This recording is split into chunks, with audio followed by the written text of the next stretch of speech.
the atmosphere.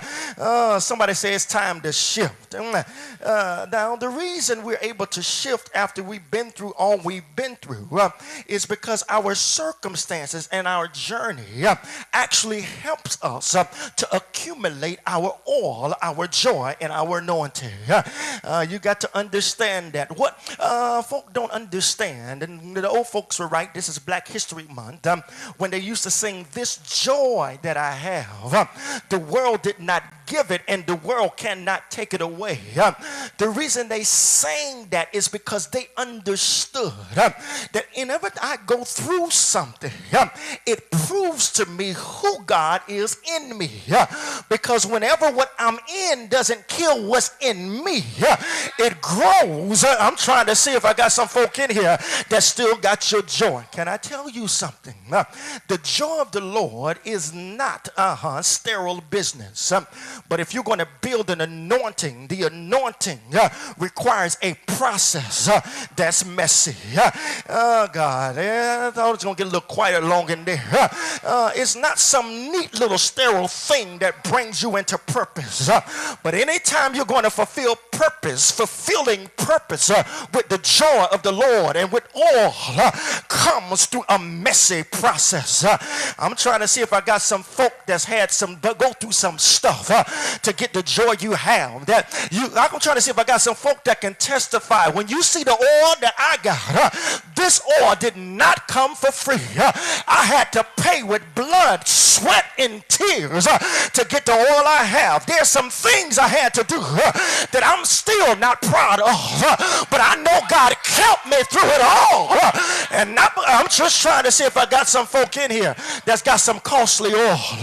I got some joy. It cost me too much to get my mind right. It cost me too much to get my oil. It cost me too much to get my strength. And I will not let nothing stop me from recognizing when God's ready for me to release a transition. It was Mary. I'm almost done.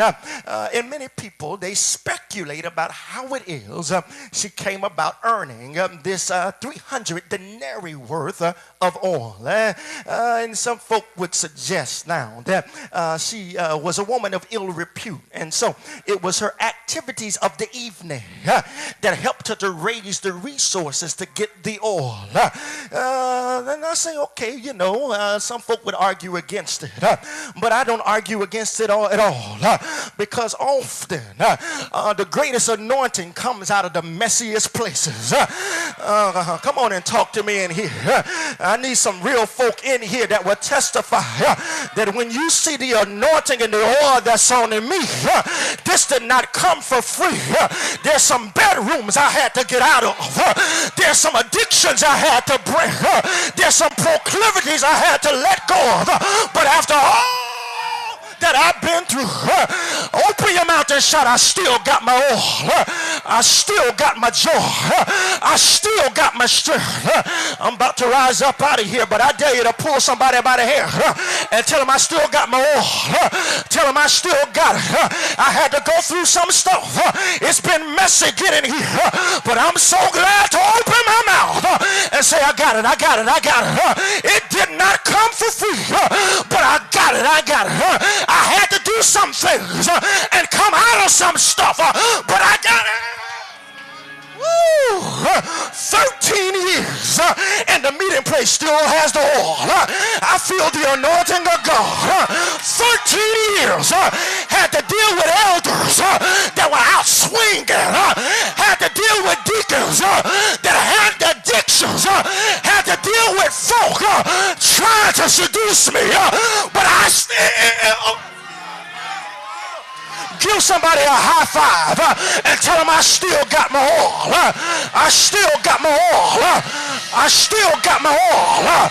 I feel the anointing of God in here. I feel the power. Oh, God. Oh, y'all help me now. Help me now, God. Help me. I'm trying to close, but I felt something right along in there. I feel like Mary felt. I'm just waiting for Jesus to show up so I can do something with this oil. But I've been holding this oil for a moment like this. I've been holding this oil for a day like this, I've been holding this on for a breakthrough like this right here. Is there anybody in here that will open your mouth and begin to thank God for the oil that is in your life? Is there anybody in here that will lift up holy hands and begin to magnify God for the oil that's in your life? What did you have to go through? Who did you have to bury? What did you have to lose? What did you have to walk away from? But is there anybody in here that can open your mouth and say, I still got my oil, I still got my joy, and you can't put it in a box, you can't put it in a container? That's the reason I praise like I have to praise, because you can't hold what the Lord has given me. Is there anybody in here that's got an anointing in your life that can't fit in a box? Can I tell you something? Mary understood that when I hold the anointing in, the fragrance of the oil can affect the atmosphere, but it's only when I break the box, only when I jump out the box, only when I get out the box, because the power's not in the box, but the power is in him. Is there anybody in here that will open your mouth right now and say the power is not in a box, the power is not in a job, the power is not in some man, the power is not in a degree, the power is in my Jesus. So I'll take my joy, I'll take my oil, and when I sense his presence, I'm gonna break. I said I'm gonna break. Is there anybody in here? Pull your neighbor by the hand and say, you've been in a box too long, you've been holding it too long, but it's not in a box. I'm coming out because there's an atmosphere shift that's in my anointing. The atmosphere will change. Open your mouth and release an anointing that changes